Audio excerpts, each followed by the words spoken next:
আমরা লক্ষ্য করছি ভারতীয় জাতীয় কংগ্রেসের দিন দিন মানুষ আশীর্বাদ করছেন, শক্তি বৃদ্ধি হচ্ছে।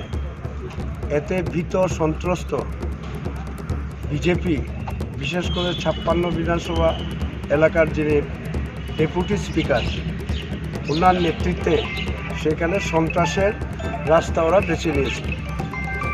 আমরা প্রচার প্রপাগান্ডা যেগুলো করছি, এর মধ্যে আমাদের জাতীয় কংগ্রেসের প্রচারকে বিনষ্ট করার জন্য নানাবিধ কৌশল নিচ্ছে।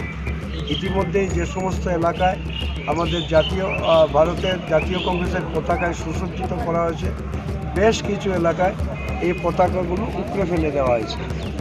তার পরবর্তী সময় যারা আমাদের মিছিল মিটিংয়ে আসছে, বিশেষ করে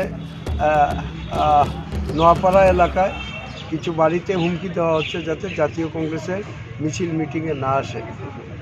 আজকে আমরা দুটো প্রচার গাড়ি আক্রান্ত হয়েছে। একটা হচ্ছে হরিচাঁদ রোডে আমাদের ই রিক্সার দুটো প্রচার সজ্জা গাড়ি ছিল। একটা গাড়ি সেখানে তাদের যে সজ্জা ছিল, সাজসজ্জা তার ছিল, এটাকে নষ্ট করেছে এবং এখানে যে গান ছিল পেনড্রাইভে, এই পেনড্রাইভটা নিয়ে গেছে। আজকে রাত 7টার সময় বৌরাকান্দি 20 গোল কলোনির পাশেই আমাদের টুকটুকের বন্ধু, সেখানে আমরা প্রচার গাড়ি নিয়ে তারা যাচ্ছেন। এমন সময় অঞ্জন দাস নামে দুষ্কৃতিকারী তাকে বেদখল মারধর করে তার টুকটুকটাকে ক্ষতিগ্রস্ত করে তার গায়ের যে শীতবস্ত্র ছিল, বিশেষ করে জ্যাকেট, এগুলো তারা নষ্ট করে দিয়ে ছিঁড়ে ফেলে দেয়। আমরা এখানে প্রায় শতাধিক কংগ্রেস বন্ধুরা এখানে এসছেন। আমরা থানায় আবেদন করেছি, ডেপুটেশন দিয়েছি এবং আমরা বলেছি আজকে রাত্রটা আমরা সময় দিলাম।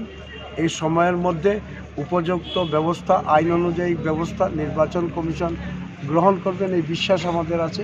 নচেত আগামীকালকে আমরা গণতান্ত্রিক পদ্ধতিতে বৃহত্তর আন্দোলন ধর্মনগরে সংগঠিত করব। বিনা যুদ্ধে নাই দেব সূচ্যাগ্র মেদিনী। ডেপুটি স্পিকার বিজেপি দল যদি মনে করে এরকম হুজ্জুতি হামলা করে তারা ভোটের বৈতরণী পার হবে, তাহলে বলবো তারা মূর্খের স্বর্গে বাস করছেন।